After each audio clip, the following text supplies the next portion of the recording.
Hello and welcome to another edition of The Panel. Tom Gazzola alongside Jack Michaels and Bob Stauffer from the Oilers Radio Network. The panel, of course, brought to you by our friends at Sport Chek. Guys, after 11 games in 19 days, it's 2 games in the next 9 for the Oilers.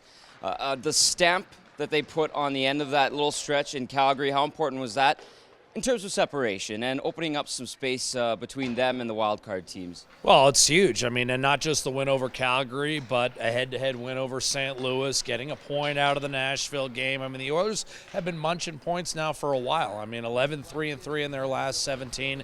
This is a club that's not only elevated themselves, but shoved down the teams chasing them. Now you head into a week where a lot's at stake, and this is what everyone's been waiting for, meaningful games in January. Well, there's nothing more meaningful than heading into the All-Star break with a chance to once again have a share of first place in the Pacific.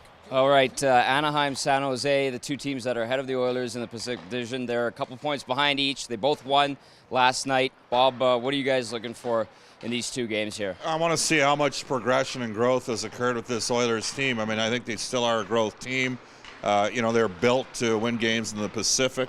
In the past, they could beat the teams in the East when the Eastern teams sort of were a tad dismissive of the Oilers and dressed their backup goalies, and Edmonton had a pretty good record against the East relative to their record against the West. Because they matched up smaller in skill. Yeah, now they're sitting there with a bigger, heavier team, but these are the 2 best teams that the Oilers play in the Pacific Division. The Oilers have got a pretty good record against the teams lower down in the West, but it's against the big boys that I think we're going to find out where they're at. And the important thing is where they're at, because I think we all agree they're far from a finished product. All right, Jack, what do we know what's going to happen with the goaltending? I know that's been a big question with Laurent Brossoit up here. These guys go back-to-back, but we have seen a trend in the league where the team's number ones are starting to go back-to-back. Could we see that again with Cam Talbot this week?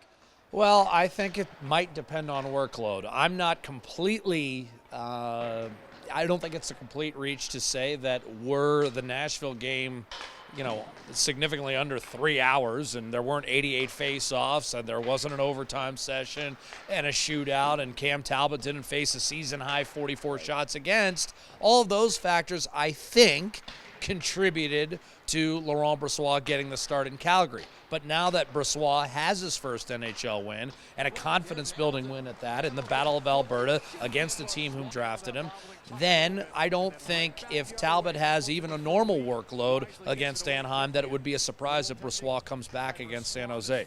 The real question is what happens if Edmonton chokes out Anaheim and Talbot cruises through with maybe 19 or 20 shots. Then I think Todd McLellan may be tempted with the break coming up to give Talbot a back-to-back start. But Laurent Brossoit went a long way towards earning himself some more games in the very near future with the Edmonton Oilers with his performance on Saturday night. Staff, you want to make a prediction or anything? I just think it's going to be interesting with Laurent. I think you take a look at where we're at here.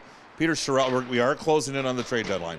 Do the Edmonton Oilers need at some point to add? I don't think they're going to make a major move, but I do think there might be a couple of smaller moves where you're not giving up significant acquisition costs to make the deals, and I would consider getting a backup goaltender, to be a contemplative move for the Oilers management group. That said, I do think we need to see Brossoit get a couple more starts before you make that decision. So I think I'm with Jack. I think a lot of it's going to depend on what happens against Anaheim in the first game. All right, well, we'll see what happens. Of course, you guys have the call on 6:30, Ched. 8 p.m. face-off in Anaheim. Then they're in San Jose, 8:30 p.m. that night. As always, check them out on Chad. Chris Westcott has you covered on EdmontonOilers.com.